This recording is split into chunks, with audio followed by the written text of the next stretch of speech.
In April, I sailed for London.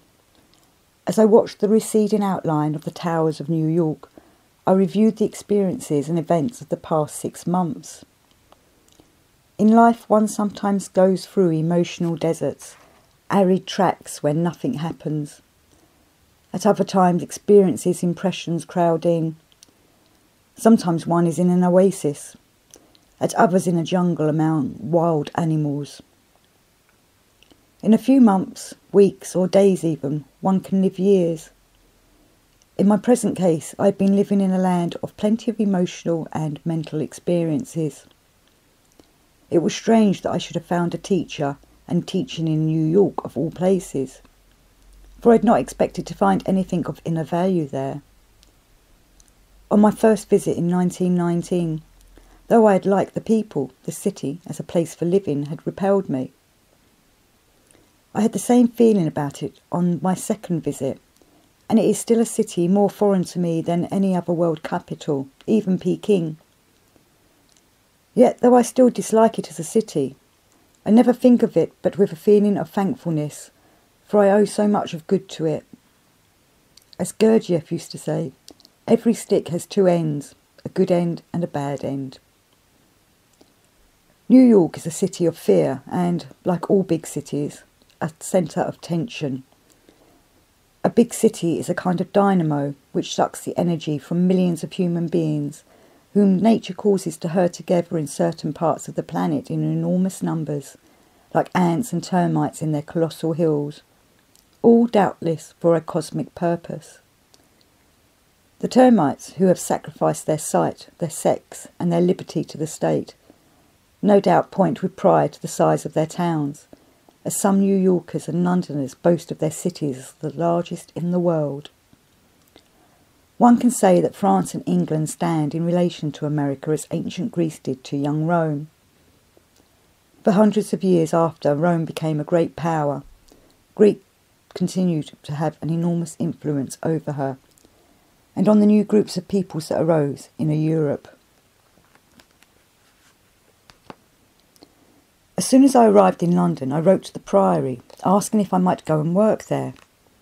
In the meantime, I arranged my business affairs. Although part of me still wished to go to the Institute at Fontainebleau, another part still held back. When no reply came, this other part began to offer all kinds of reasons for not going. Then there was timidity, fear of the unknown and the unfamiliar. Ought I not to be attending to my business instead of spending my time on something which, after all, might turn out to be only another cult? For a week or two this struggle between yes and no went on, and then at last something in me, or the grace of God, impelled me to go. I arrived at Fontainebleau and took a fiacre. As the horse trotted down the road, my emotions were stirred as though by a spoon, and everything was so strongly imprinted on my receiving apparatus that the impressions are as clear today as then. The sunshine, the leafy trees, the little clanging tram from Samoses, the singing of the saws and fresh sweet smell of sawdust from the timber yard, the houses, the people, and the sombre chateau of Prince Orloff. The fiacre stopped in front of some big gates, and the cocher said Priory. I paid him, and from sheer nervousness gave him a tip that caused him to raise his hat.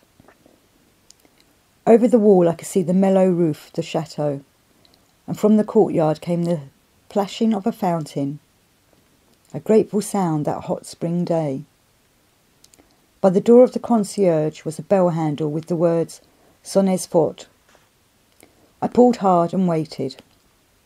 Everything was quiet. I pulled again. After a time 2 small boys appeared and without a word took my bags and put them in the conciergerie, and the elder, whose name was Valia, motioned to me to sit. They disappeared. A long time passed, and while I was sitting I let impressions sink in, and I soon sensed something very unusual in the atmosphere.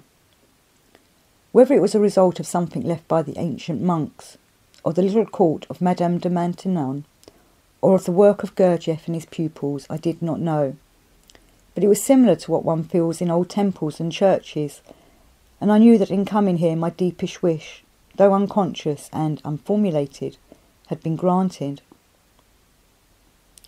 The thread of my musing was cut by Madame de Hartmann, who came in and shook hands.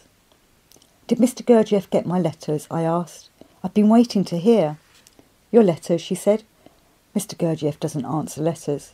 Why do you wait so long?" "We have been back 3 weeks now, but I will show you your room. Perhaps you wish to rest." "Yes, excuse me, I have much to do." She took me to my room, which was on the first floor, and luxuriously furnished in French antique style. My window opened out onto the spreading lawns and shady paths, flower beds and little pools, all golden in the sunshine, and beyond the forest. I leant on the sill, absorbing the beauty, and all the tension and apprehension dropped away. Again the Pilgrim's Progress came to my mind.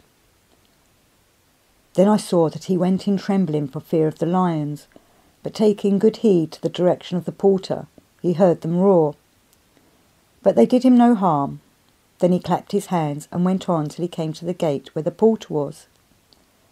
"Then," said Christian to the porter, "Sir, what house is this, and may I lodge here tonight?" The porter said, "This house was built by the Lord of the Hill, and he built it for the relief and security of the pilgrims." He also asked whence he was and whither he was going. Christian, "I am come from the city of destruction, and am now going to Mount Sion. But because the sun is set, I desire, if I may, to lodge here tonight." Porter, "What is your name?" Christian, "My name is now Christian, but my name at first was graceless. I came of the race of Japhet, whom God will persuade to dwell in the centre of them." Porter, "But how doth it happen that you come so late? The sun is set." Christian, "I had been here sooner, but, wretched man that I am, I slept in the arbour by the hillside. Nay, I had, notwithstanding, that been here much sooner, but that in my sleep I lost my evidence, and came without it to the brow of the hill, and then feeling for it, and finding it not, I was forced with sorrow of heart to go back to the place where I slept my sleep, where I found it, and now I am come. After I'd rested, I went into the forest, where a lot of people were busy cutting brushwood, clearing ground, burning rubbish, or sawing logs. A young woman whom I had known in New York left her work to greet me. Gurdjieff came along, but after a glance in my direction, took no further notice of me. Neither did anyone else, and rather dismayed, I wandered off. Feeling the need of company, I attached myself to one of the working groups and pottered about till the bell rang from the tower and everyone went off to tea. For the first few days I slept in my room in the Ritz, as the pupils called it, the luxuriously furnished bedrooms where guests and newcomers were put. From there I was moved to the monks' corridor above. Later I was moved again to the top floor, formerly the servants' quarters, overlooking the stable yard. This was Cow Alley. I was free to do whatever I liked, and apparently no one took any notice of me. But I wanted to work, and when I asked what I could do, I was told to help in the forest, so I joined up with one group or another. I have said that apparently no one took any notice of me. Actually, everything I did, and the way I did it, and what I said, was reported to Gurdjieff. I had heard about the hard physical work, and many people of the intellectual type did find it extremely hard. As for myself, accustomed to long hours as a general bush and station hand in Australia, and to life in the trenches in France, it was nothing, and in such conditions very enjoyable. But I had yet to discover how to work even semi-consciously.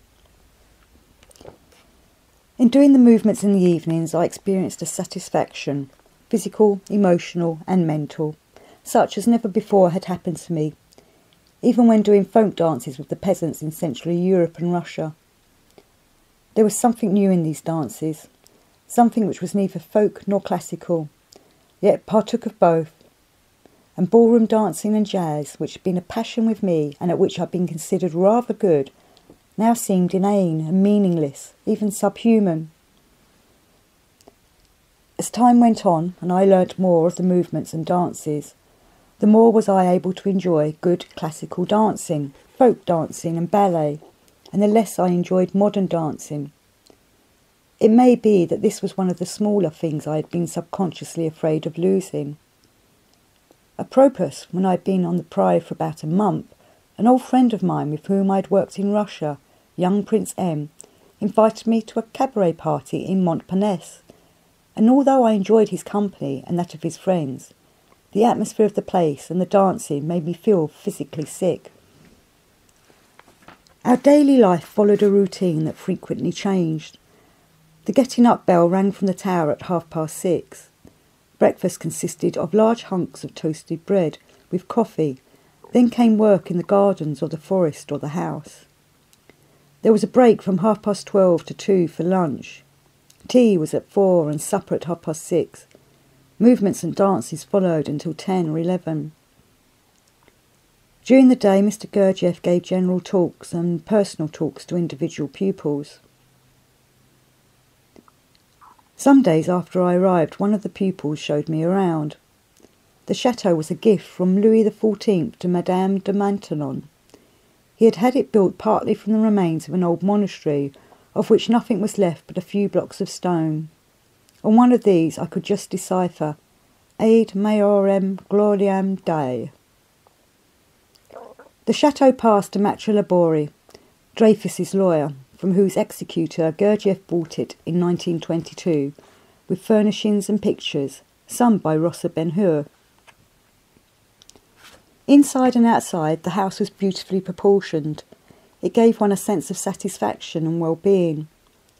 A stream from Avon ran through the gardens, 13 acres in extent, enclosed by a high wall.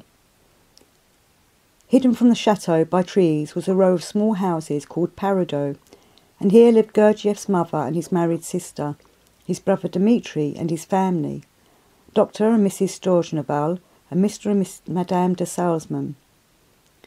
Beyond Paradox was an orangery in ruins, and beyond that again the study house.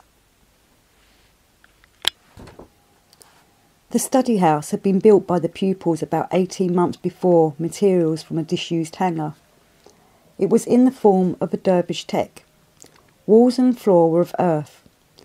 Inside, over the entrance, was a small gallery with a seat, and hung round the gallery was a collection of stringed instruments and drums from the Near and Far East, while on the walls were several diplomas or certificates in Eastern characters, which had at various times been given to Gurgia.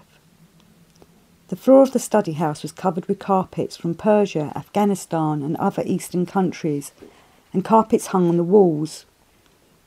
Inside, on the right of the entrance, was a box with hangings, Gurdjieff's own seat. Round the walls of the house were raised seats for spectators, separated from the open space by a painted wooden fence. At the far end was a raised platform of earth, covered with linoleum, for movements, and in front a small fountain. The windows were stained and painted in a pleasing harmony of colours, while scattered about on the walls, in a script somewhat like Persian or Turkish, or aphorisms or sayings. The atmosphere was that of a holy place, partly due to the effect of the combination of colours on the senses and feelings, for Gurdjieff understood how to produce definite effects by means of colours, as well as by sound and movements, and partly to the vibrations of the pupils who practised the sacred dances and movements there. I was taken through the flower garden, now in full bloom, to a swimming pool. By it, on a raised bank, was a gazebo. There began the kitchen gardens. Beyond these again was the forest, with its rides and walks.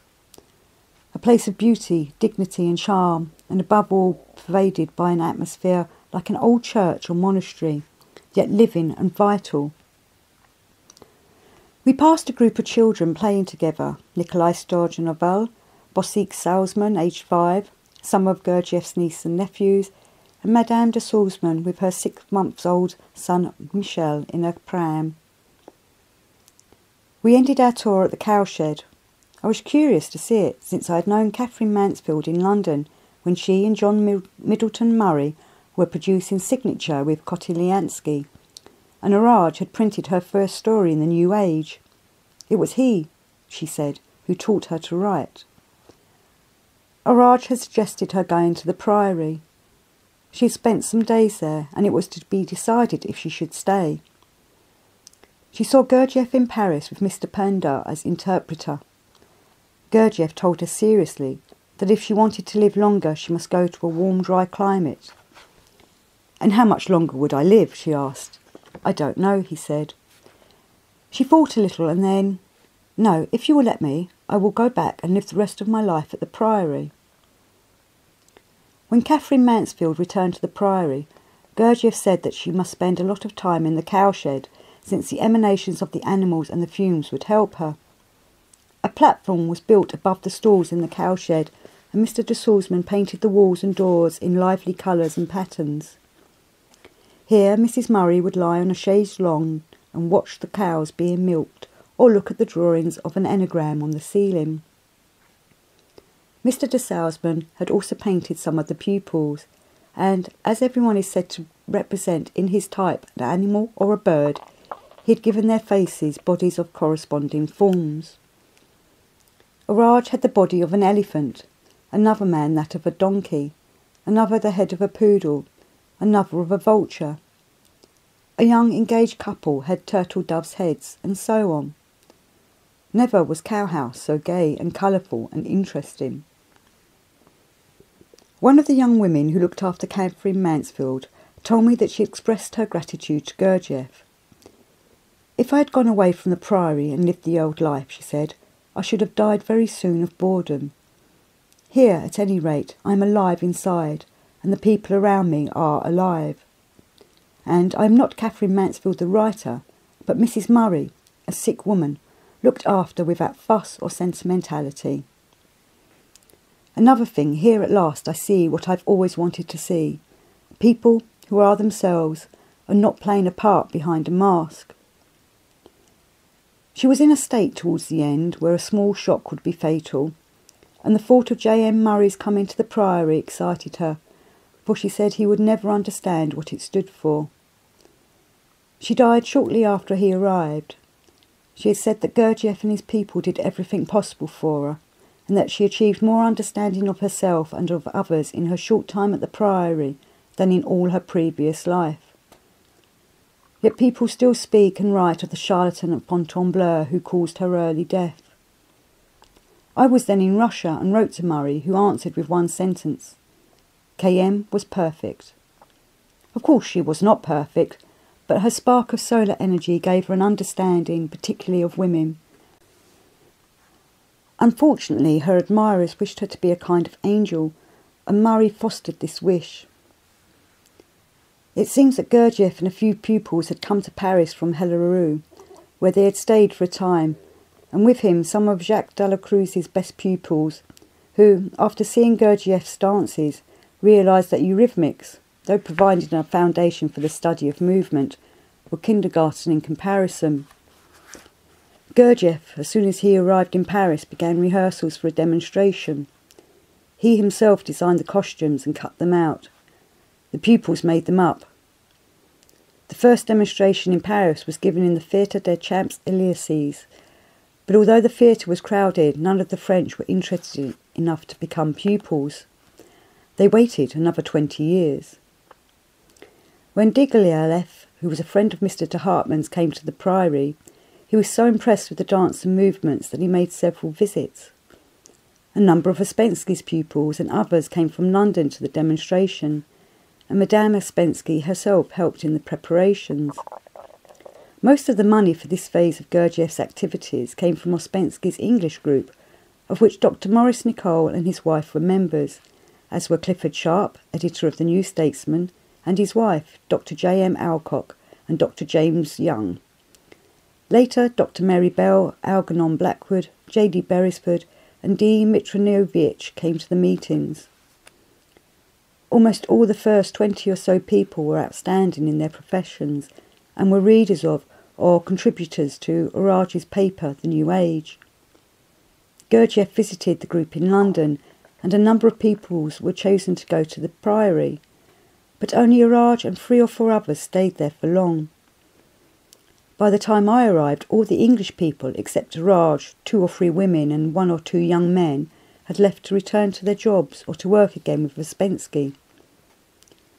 Madame Spensky's daughter and her small son still stayed on at the Priory. Having already experienced almost every kind of physical toil and discomfort as soldier, sailor, farmer, labourer, I considered that the Priory had nothing to teach me in this respect. But it did not take more than 2 or 3 weeks for me to begin to see that I still had much to learn, to realise that I did not know how to do physical work as a man and not a machine. I'd been told to chop stones, and with 4 girls I spent 10 days breaking limestone rock into small pieces the size of a nut. It was a contrast to working in the shady walks of the forest with the men. In the hot sun it became monotonous, dull and wearisome, and my feelings began to revolt. I worked spasmodically and nervously. Gurdjieff came along one day with the Dr. Stojnoval. "Why you work so nervously?" he asked. "It's the result of the war," I said. "No," he replied, "I think you're always like this. Watch Gertrude, see how she works. All your attention goes in watching the clock, listening for the dinner bell." The next day Dr. Stojnoval said to me, "You know, Mr. Gurdjieff says we should learn to work like men, not like ordinary labourers. Like men and not like machines. Try to save your energy while you are chopping stones. You may waste much energy in resenting what you are doing. Make a list of 30 or 40 words in a foreign language and memorise them while you are working. At the same time, try to sense your body and notice what you are doing." I began to be aware that when Gurdjieff said something to you, it registered not only in the mind but in the feelings, in such a way that you could not help but think seriously about it. Soon, by making the effort to do this simple exercise, a change in my attitude to the monotonous labour began to take place. Some of the energy that I'd been wasting in resentment was used productively for myself. The work even became satisfying. Some days later, Gurdjieff again passed and glanced at me. The next day I was given another job, helping the young men water the far garden. The water had to be carried from the stream outside the south gate 100 yards away, so that a whole morning was necessary. One day I noticed that the stream ran on the other side of the high wall which bounded the far garden, and it seemed to me that if we could dig a pit by the wall and let the water through the wall, an enormous amount of carrying work could be saved. My companion agreed, but pointed out that the hole might bring the wall down, so I suggested siphoning the water over. We got a length of hose pipe, and by sucking at it the water was persuaded to come through, climb the 10-foot wall and fall into the pit. Our problem was solved. Some of the pupils came to see it. "Fancy," said one, "all those great minds like Raj, Nicole, Young and Pinder spending weeks carrying water, and not one of them thought of this simple idea." 2 days later, Gurdjieff returned from a trip. We gleefully told him about the water system and asked him to come and see. While we stood by preening ourselves, he looked at it and said, "Very good, very ingenious. Now, I have another idea. Take away pipe and fill the pit. We look for a spring." So we continued to carry the water from outside. That same week I met Dr. Stojnoval, who said, "I will show you something." He took me in and pointed to a portion of the script and asked, "Do you know what it says?" I shook my head. "It says, 'Remember that work here is a means, not an end.'" The spring was not found until 5 years later, and it fell to me to find it. Its finding became the means for a new understanding of the work and of myself in relation to the work. But I will tell of that in its place. Gurdjieff sometimes took drastic measures to bring home to us how we were attached to, or identified with, our work and its results. 2 English women, king gardeners, had worked intensely in the flower garden and produced a fine show of blooms. Young pupils, and especially children, were often shooed away for fear harm might be done. When the garden was at its best, they asked Gurdjieff to come and see it. He did so, and it was arranged that everyone else should come too. He looked round, nodded and smiled and said, "Yes, very nice," and went away. That evening the gate happened to be left open, and the calves and sheep went browsing in the precious garden. As a result of these two incidents, I read again, and for the first time with profit, George Herbert's The Elixir. Teach me, my God and King, in all things thee to see, and what I do in anything, to do it as for thee. A servant with this clause makes drudgery divine, who sweeps a room as for thy laws, makes that and the action fine. This is the famous stone that turneth all to gold, for that which God doth touch and own cannot for less be told. From time to time word would be passed round for everyone who could be spared to go to the forest. Gurdjieff would appear and begin what we called a Scurry Party, from the Russian Scurry, quick. Tools were handed out and individuals and parties given various jobs: clearing, cutting, brushwood, making fires, clearing ditches. Everyone worked urgently and purposefully to his limit, but, and this was one of the aims, with attention. Gurdjieff himself worked, urging us on with "Scurry, scurry." It was exciting, and much could be learnt about oneself if one could self-remember. For these parties were related to what in the Institute's programme was called Juliotherapy, slave cure, when a man voluntarily submits himself completely to the command of a teacher. Gurdjieff once quoted the Greek saying, "Be slave freely, not slave will be." After 2 or 3 hours of work, he would say, "Davolna!" Enough. Sometimes he sat on a log, sometimes he went to the study house. Tea and food were brought, and we sat down to refresh ourselves. Usually someone brought up a question, and he talked to us, speaking partly in Russian, partly in English. We tried to remember what he said and to piece it together afterwards, for he always spoke so that we were compelled to use our minds, compelled to ponder. Someone once asked a question about freedom, and Gurdjieff began, "Freedom leads to freedom. That is truth, not in quotation marks, but in the real sense. Truth is not just theory, not just words. It can be realised. The freedom I speak of is the aim of all schools, of all religions, of all times. It is a very big thing. Everyone, consciously or unconsciously, wishes for freedom. There are 2 kinds, the lesser freedom and the greater freedom. You cannot have the greater freedom until you have attained to the lesser freedom. The greater freedom is the liberation of ourselves from outside influences, the lesser from influences within us. For us beginners, the lesser freedom is a very big thing. It is not subject to our dependence on outside influences. Inner slavery comes from many sources. It depends on many independent things, sometimes one, sometimes another. There are so many that if we had to struggle with each one separately in order to free ourselves from them, half a lifetime would not be enough. So we must find a means, a method of working that will enable us to destroy simultaneously as many as possible of the enemies within us from which these influences flow. Among these enemies, 2 of the chief are vanity and self-love or self-pride. In one teaching, these are called Emiracies or representatives of the devil, and for some reason or other they are spoken of as Madame Vanity and Mr. Self-Love. As I have said, there are many of these inner enemies, but I have mentioned only these 2 since they are characteristic. It would take us too far to mention them all now.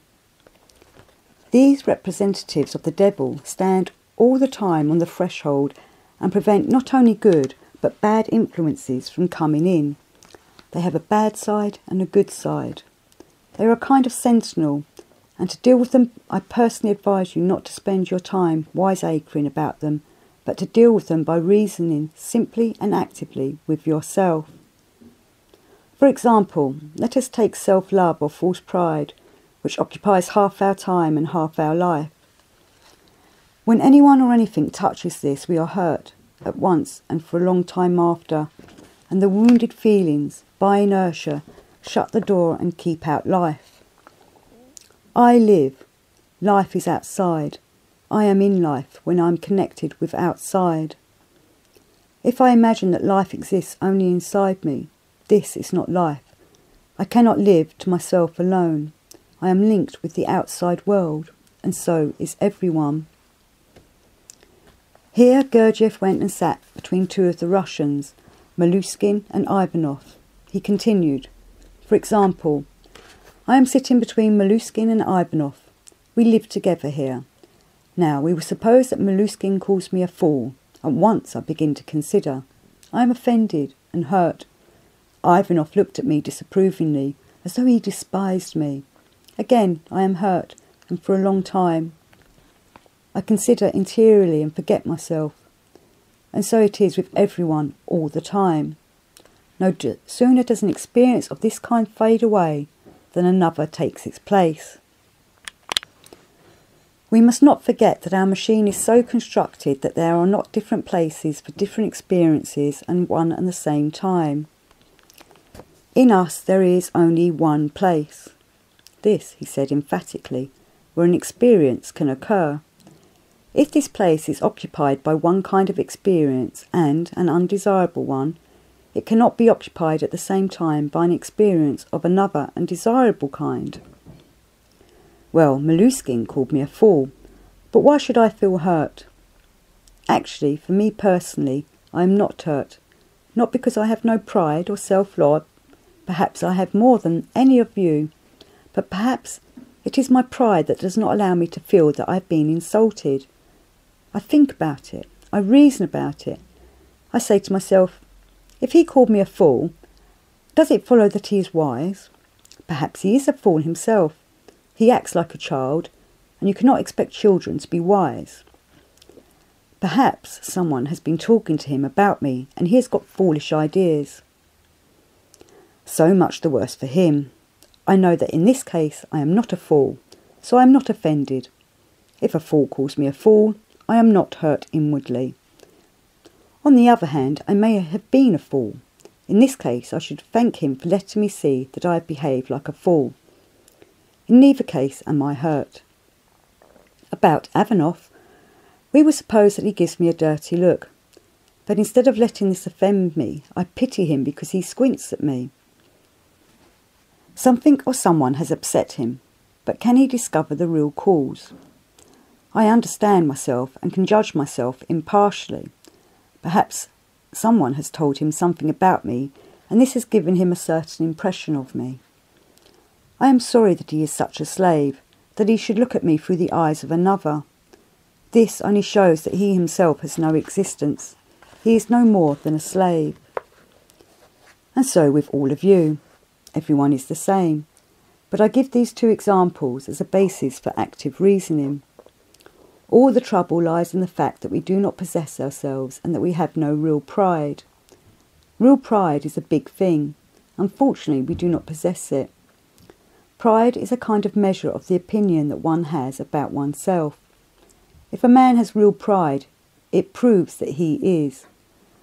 Pride is also our chief enemy, the great obstacle to our wishes and achievements, the weapon of the representative of hell. Pride is also an attribute of the soul. By pride we can discern the spirit. Pride is the evidence that its possessor is of heaven.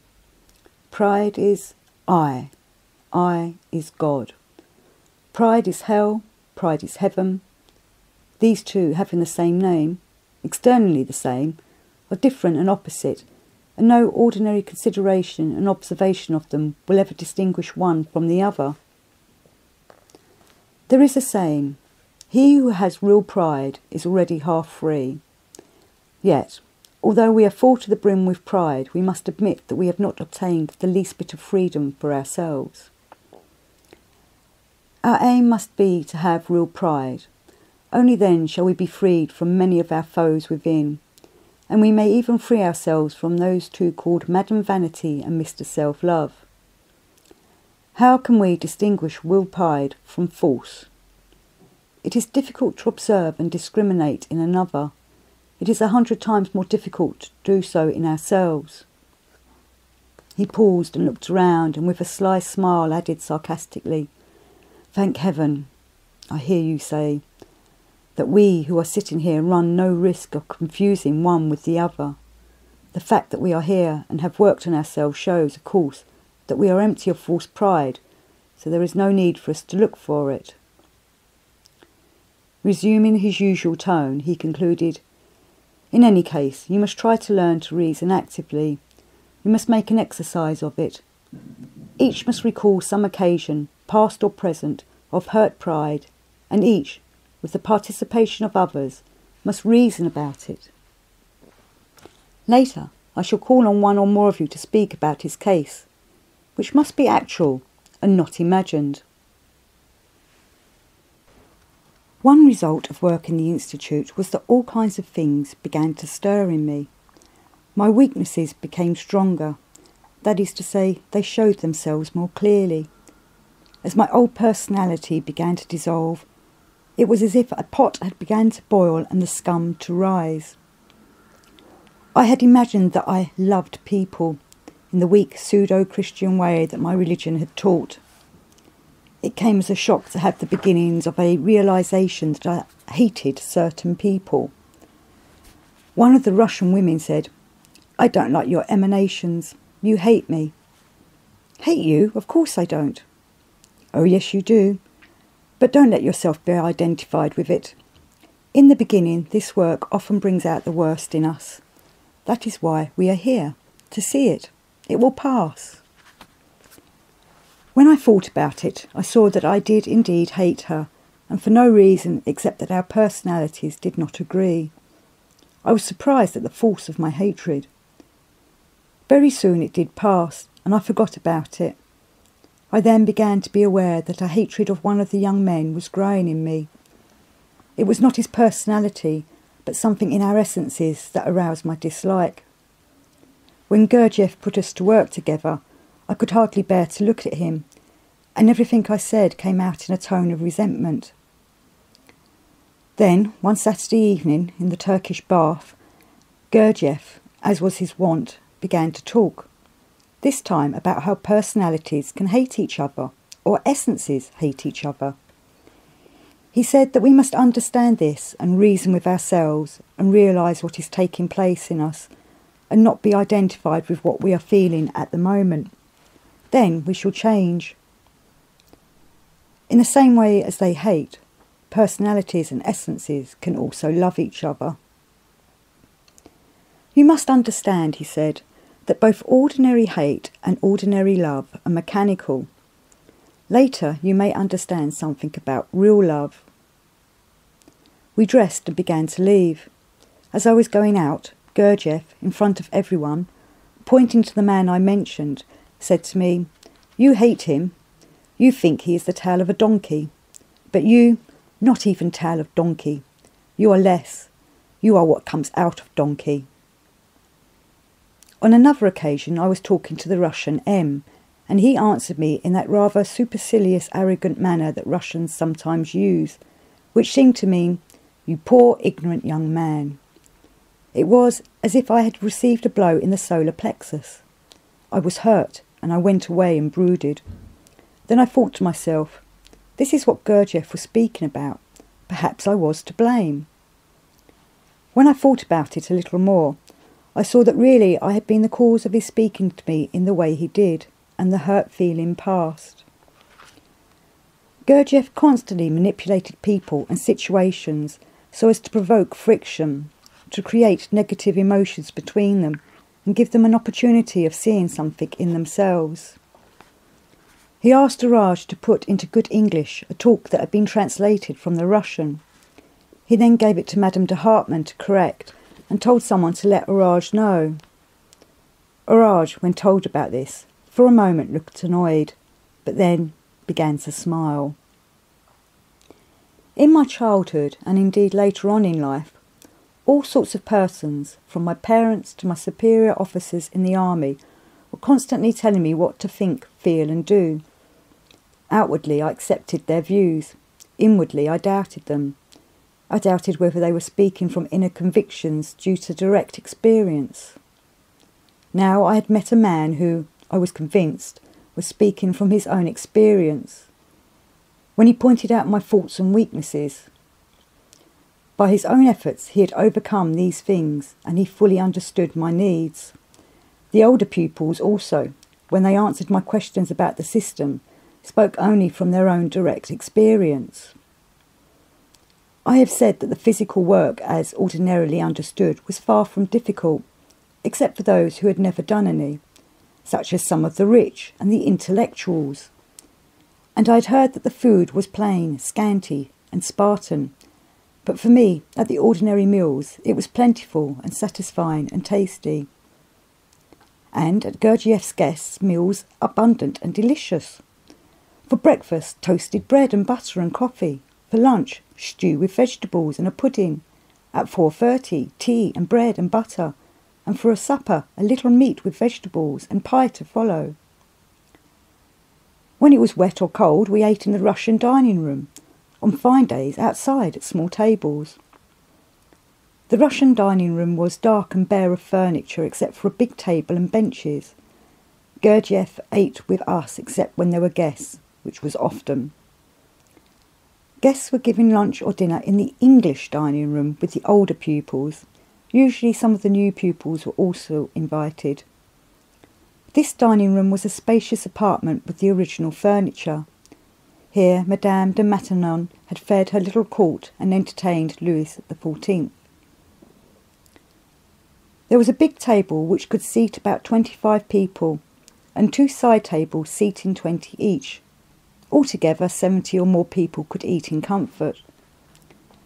Gurdjieff's place was in the middle of the big table facing the windows. Behind him, on the mantelpiece, a photo of his father showed a benevolent old man with a beard and moustache, wearing an astrakhan cap. On Saturday nights, after the Turkish bath, everyone ate in the English dining room. The older pupils and men and women guests sat at the big table. At one of the side tables were the young people, at the other the children. These Saturday evening dinners and other special occasions were patriarchal feasts. At the beginning of the meal, people sat quietly.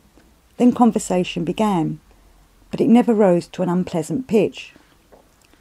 Gurdjieff would tell newcomers and guests how he had suffered from the poor food he had had to eat in America and England. He would describe the properties of the food on the table, how it was prepared so as to retain all the active elements which kept the stomach in good condition and enabled it to give the necessary energy. Sometimes he would begin to speak to someone in a tone of voice that caused everyone to stop and listen intently, for what he said might be for the person addressed, or it might be for someone else. In any case, if the cap fitted you, you were glad to wear it. Quite simple statements that one had heard 100 times repeated by people mechanically now became charged with meaning. For example, I once caught the words, "You live in the past is dead, act in the present. If you live as you always have lived, the future will be like the past. Work on yourself, change something in yourself, then the future perhaps will be different." When he spoke in this way, his eyes sparkled with light, and one felt that one was hearing a truth for the first time. It sank in. Another thing, one did not say to oneself, "This is for so-and-so," but "This is for me." When he wished to convey something to a particular person, that person never failed to receive it. What he now said about living in the past applied, of course, to many people, but particularly, I felt, to me. As I thought about it, I saw that one of my faults was to be always recalling the past, repulsion and fear for the unpleasant past like the war and school days, and a longing for the days that are no more. It is, for some, a slow job to bring themselves into a state where they can neither fear recurrence of the unpleasant past, nor long for a return of the pleasant. As my grandfather used to say, the mill cannot grind with water that is past, and the poet, we look before and after, and sigh for what is not. In all my travels, I think I've never eaten food so delicious as at these dinners. Food from every quarter of the world. There was soup, meat with spices, poultry, fish, vegetables of all kinds, most wonderful salads whose juice we drank in glasses, puddings and pies, fruit of all sorts, dishes of oriental titbits, fragrant herbs, raw onions and celery. Calvados and slivovitz for the elders to drink, and wine for the young and the children. A speciality was sheep's head after the meat course, done in Caucasian style, delicious and very rich. Gurdjieff would tell a guest that in the East the sheep's eyes were considered the tastiest part, and would honour him by offering him one, which was refused except by someone who wanted to show off. All the food supplies and the cooking was supervised by Gurdjieff, and there seemed no end to his recipes. He himself was a wonderful cook and knew how to prepare hundreds of oriental dishes, though he himself never ate a great deal. This, I used to think, is just how dinners should be. To be able to savour the food and enjoy it, without being identified with it on the one hand, or being unconscious of it on the other. Sometimes he would say to someone, "Eat, eat. English people pick at their food. They never know what they are eating. Do you know why? They export all their good food and live only on margarine and Australian frozen mutton. Never have fresh food." Dinner over, he would get up and lead the way into the salon, where coffee and liqueurs were handed round. He would talk, and there was almost always teaching in his talk. After the coffee, Hartmann would play music. Gurdjieff's dinners, and those in old Russia or Ireland or France or even England up to the end of the 18th century, had this in common. You were expected to enjoy your food and drink and to appreciate the fact that people had spent time and labour in preparing it, in contrast to society dinners in London and New York, where incessant talk was the rule and the comment on the food bad form. Among my farming relatives, the growing of food naturally occupied most of their lives. In their homes, and in my home, the preparation of food for eating took up a great part of the daily round, while the enjoyment of it provided a never-failing topic of conversation. What an enormous amount of time is spent on the growing of food compared with the preparation of it for eating, and how little time is spent in eating a meal compared with that spent in preparing it, and how very much less in the process of expelling the waste matter from the organism. In the Priory, everyone took turns to be kitchen boy or kitchen maid, and the experienced ones to be cook. The job of kitchen boy was not sought after, even as a means of self-development. It meant working from 5 a.m. to 11 p.m, missing the movements, the music and Gurdjieff's talks. A never-ceasing washing of plates and dishes, scouring pots and pans, scrubbing stone floors, snatching a bite at intervals, with all sorts of odd people drifting in to heat up a cup of coffee or get a bit of food. It was as kitchen boy that I first met Madame Spensky. On that occasion she took her place as cook for the day, and carried herself with the air and style of a grand duchess. Indeed, a remarkable woman. Gurdjieff often smilingly teased her. Sometimes after a brush with him she would walk indignantly out of the salon saying, "Neat, neat, Georgie Vinich." A weekly event always looked forward to was the ritual of the Turkish bath. The bath had been constructed the year before by the Pupils. It was sunk in the ground, the roof just showing above. Steps led down to the undressing room, and beyond this was a large boiler for heating the rooms, the water and the steam. The men's bath was at 7:30 every Saturday evening, the women taking theirs earlier in the afternoon. A dull affair it must have been, since they did not have Gurdjieff to entertain them as he did us. To undress we sat on a long bench of beaten earth, Gurdjieff's place being opposite. While we were undressing and warming up, he would talk a joke. At my first visit he said, "You know, it is a rule that everyone who comes to my bath must be able to tell 3 funny stories. Can you do this?" When we had undressed and got warmed up, Gurdjieff led the way into the hot room, a large circular room supported by a central pillar. After a period here, we followed him into the small Russian steam room and packed ourselves on benches, one above the other, like herrings. For a long time I could never go into the steam room without an attack of claustrophobia. When the steam was turned on, and while it lasted, I could hardly refrain from rushing out. Always I had to screw up my carriage to the sticking place and keep it there until the steam was turned off, when we climbed down from the benches and flicked each other with bundles of twigs among the clouds of dispersing steam. Back in the hot room we shampooed and massaged each other on benches. There was a hot and cold shower, a hose pipe, and a little cold water fountain on the floor to squat over. After the washing and massaging, we drifted back one by one into the cooling room and smoked or dozed. When Gurdjieff had rested, he would talk or perhaps exchange jokes with the Russians. Salesman had a never-failing supply of funny stories, which often sent Gurdjieff into fits of belly laughter. Raj was very witty and amusing, though usually his jokes had to be translated by Hartmann, the only one of the Russians who spoke English well. In the study house one day, Gurdjieff said, "I understand that some of you are not clear about what you call the formatory centre. This is not a centre, it is an apparatus. It consists of a number of machines connected with the centres. Shocks from one centre pass through the formatory apparatus, and if the associated thoughts, feelings or sensations are strong enough, they will set up corresponding associations in another centre. The associations between centres are conveyed through the formatory apparatus connections. The centres are of spiritualised matter, so to say, the formatory apparatus Nott. It is a machine that we are born with." He gave us an illustration, a factory with various departments, and partners, the centres. There is a central office in charge of a secretary.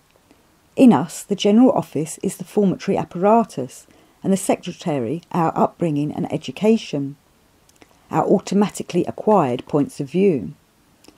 All messages from outside, between departments and between partners, are received in the office and transmitted by the secretary with all references and relative correspondence. But the secretary is lazy and often given to fits of daydreaming. She presses the wrong button, gets messages mixed up. And so with the formatory apparatus in us.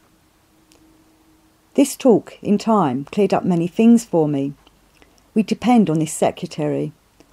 Accidental shocks set something going within us, and we talk and talk. All right. There are those who talk incessantly, like a gramophone record which repeats and repeats. Not only barkers at fairs and markets, intellectuals and politicians, but many nice, well-meaning people pour out an unending stream of words. At first, it was extremely difficult for me to ask Gurdjieff questions. On the one hand was timidity, a fear of saying something foolish or being thought stupid, an inner inertia, and on the other the feeling that I did not know what to ask. This state of wishing to ask and not being able reached such a pitch that I suffered. One day I saw him coming down the track in the forest, driving the one-horse wagon. He stopped and watched what I was doing, then got down to adjust the harness. At that moment, making a tremendous effort, I said, "Mr. Gurdjieff, what is it that makes it so difficult for me to speak to you, to ask you a question?" He looked at me without saying anything, then took my arm, and it was as if a warm flow of electricity passed through me. Getting up onto the wagon, he signed to me to sit beside him and drove on. For half an hour we drove about while he gave directions to various people. Then he gave the reins to me, told me to take the horse to the stable, and went into the house. We had not exchanged a word, but from that time I had a different feeling towards him, and through it never became easy for me to ask him questions. My attitude became different, and I discovered that if I pondered a question and was able to formulate it clearly, sometimes the question was already answered. On Sunday there was no work except for those in the kitchen, and no dances or movements in the study house. After lunch in the English dining room, Gurdjieff, with 2 or 3 pupils, usually went to Paris in his little Citroën car, to his apartment on the boulevard Priory. In the evening he would meet and talk with people in the Café de la Paix by the opera, or perhaps organise a dinner at Les Expelling in Montmartre. The Café de la Pax was his office, as he called it. Morning and evening, whenever he was in Paris, he could be found there, ready to talk with anyone who wanted to see him and drink coffee with him. When staying at the Priory, he made a daily trip into Fontainebleau to drink coffee and meet people at the Henri Douze. And every few weeks he made a trip in his car to some part of France or other, taking pupils with him. Even to sit with him while he was talking in Russian with others was an experience. Like one of the rishis, he was blazing with energy, and one left him revitalised. As a small electric machine can be charged with energy just by going near a more powerful one, so a person could be magnetised by being near Gurdjieff, by his force and being. After I'd been at the Priory for a time, I began to think about my grandfather. The association was first called up by the portrait of Gurdjieff's father, about whom he writes in the second series of his books, Tales of Remarkable Men. My grandfather and Gurdjieff's father were rather alike in looks, and although my grandfather was English of the English, he looked, in old age, somewhat like a Russian priest. He was uneducated, a farmer who worked with his men. Save for a few old books such as The Pilgrim's Progress and the Bible, he read little, though he had a great store of wisdom that came from a long line of yeomen farmers. He was no businessman and never became rich like his brother, also a farmer, and he never took advantage of the weaknesses of others. He remembered a great many sayings he had picked up here and there. When I heard them as a youth, they made little conscious impression on me, but the subconscious effect must have been considerable, for little by little I began to recall them, since they were appropriate to my present way of life. I suspect that he got some from George Herbert.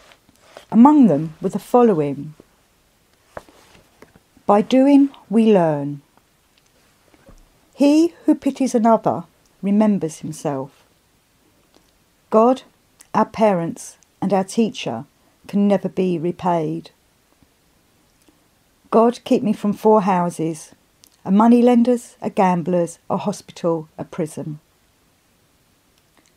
Lawyers' houses are built on the heads of fools.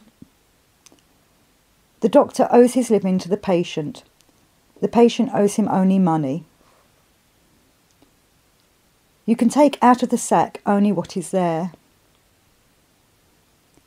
He thinks not well who thinks not twice. One half of the world does not know how the other half lies. None knows the weight of another's burden. What one day gives another takes away. He that is warm thinks everyone else is so. 3 helping one another bear the burden of 6. Love your neighbour, but do not pull down your hedge. None is a fool all the time, but everyone is a fool sometimes. The higher climbs the ape, the more he shows his bum. Advise none to marry or to go to war. One hand washes the other, and both the face. Before marriage, keep your eyes wide open. After, keep them half shut. There would be no great ones if there were no small ones. When the fox begins to preach, keep your eye on the geese. Wednesday is here and the week half gone. To have a great deal of money is fear. To have none brings grief. A well-fed man does not know what the hungry man is thinking. Before you own a man as a friend, eat a bushel of salt with him. Show a good man his fault and he will turn it into a virtue. A bad man and he will double it. Nothing dries sooner than a tear. All my life my grandparents, by the mere fact of their being, have had a great influence on me, and studying Gurdjieff's ideas and workings according to his method has made me realise what an important influence it has been. The movements and the dances were extremely interesting. I did not find them difficult in the way some people did, but as with everything else that I had acquired in ordinary life, I had to begin over again and forget what I had learned. It took me a long time to learn to sense and feel each movement, gesture, posture. Such a simple thing it seemed, to sense. But, being English, brought up on physical drill and army training, I had to be reminded over and over again to sense my body.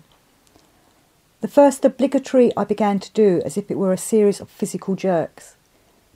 At last Gurdjieff rebuked me severely in front of everyone, which so mortified me that I left the platform and sat down. In a few minutes he came to me and quietly explained something.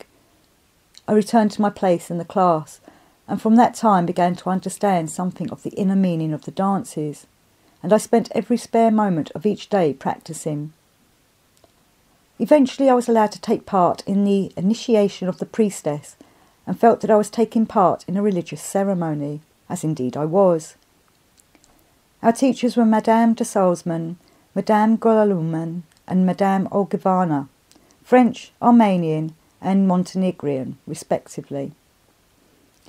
I began to learn fast and soon were doing all the obligatories and taking part in the big dances. The music was played by Hartmann on an ancient upright piano, which under his touch produced magic music. When Gurdjieff wanted a new piece, he would pick it out on the piano with one finger, supplementing the notes by whistling. Then Hartmann would begin the melody and by degrees fill in the harmony, Gurdjieff standing over him until it was as he wished.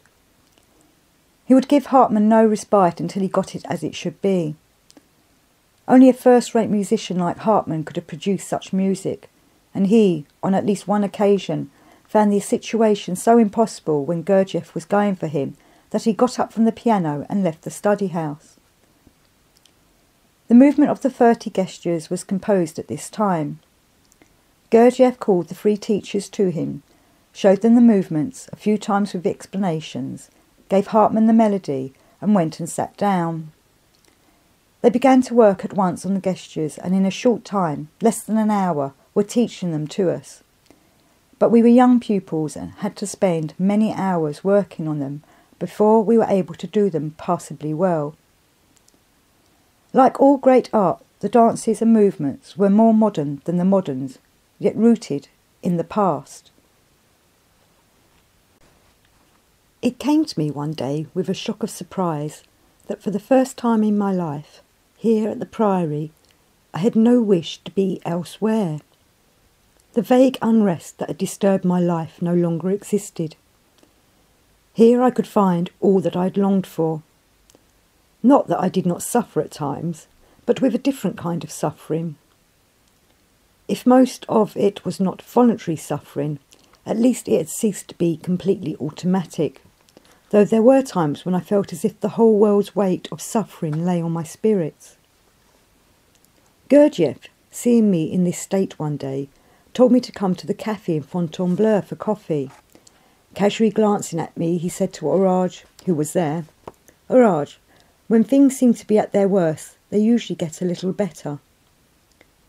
It was as if some of his power was directed to me, and with this my spirits began to rise. Apart from thank you for the coffee, I did not speak a word until I was back at the Priory, but the bad mood, the depression, which would sometimes last for days, had disappeared. Hartmann told me that when they were in the Caucasus, he was taken ill with typhus, and the attack became so severe that he was not expected to recover. "But you know," he said, "one day I became conscious, and I saw Gurdjieff bending over me with the sweat pouring down his face. All his force seemed to be directed at me. He gave me a piece of bread and went away. I sat up and began to eat it, and I realised that he had saved my life." Another time, at the same cafe at Fontainebleau, the Henri Douce, he was talking with Hartmann, Storchneval and Salzman in Russian, while Raj and I conversed in English. Then he began to speak to Raj about turkeys, and looking at me said with a smile, "He not peacock or crow, but turkey." Seeing that I did not understand, he nodded to Raj, who said, "The characteristic of a turkey is that it is always puffing itself up, showing off, not only to others, but even to itself when it is alone." I must have had an expression of dejection on my face, for Hartman said, "I should tell you that although Mr. Gurdjieff says many things about turkeys, he is very fond of the bird." Only very much later did I have a realisation of this characteristic in myself and become able to observe it impartially and even with amusement. And surveying my life, I saw how, even as a small boy, this turkeyness had constantly manifested itself, trying to appear to myself and others to be someone, and not a mere non-entity. Now I was able to face the turkey, and it ceased to gobble. At dinner one day, Gurdjieff again spoke about paying, about the different ways of paying, about paying the debt incurred by one's arising, the debt to nature. He said, "You pay me to be allowed to work here, but by working here you will know and feel how 9/10 of the world lives. By working physically in the right way, you can gain very much in understanding. If you help your neighbour, you in turn will be helped. Perhaps tomorrow, perhaps in a year, perhaps in 100 years, but you will be helped. Nature must pay the debt, it is a law. If we like what we do when working, we are at once rewarded by the satisfaction received. If we do not like it and make effort, the reward must come, but later. It is a mathematical law, and all life is mathematical. The present is a result of the past, and the future will be the result of the present. Everything with life has to struggle. In looking back over the past, we usually remember the difficult times, times of struggle, but struggle is life. Someone asked why we are born and why we die. He said, "You wish to know? Really to know, you must suffer. You must learn to suffer not as you do now, but consciously. At present you cannot suffer 1 franc, and to understand a little you must suffer 1,000,000 francs. To another who asked about negative emotions, he replied, "Every bad thought and feeling reacts on you, on others and on me, and bad thoughts and feelings keep out life." Among the aphorisms in the study house were these: "Here there are neither English nor Russian, Jews nor Christians, but only those with a common aim, to be able to do. The energy produced by conscious work is immediately converted for fresh use. That used mechanically is lost forever. Here we can only create and direct conditions, but not help. The more difficult the conditions of life, the greater are the possibilities for productive work, if you work consciously."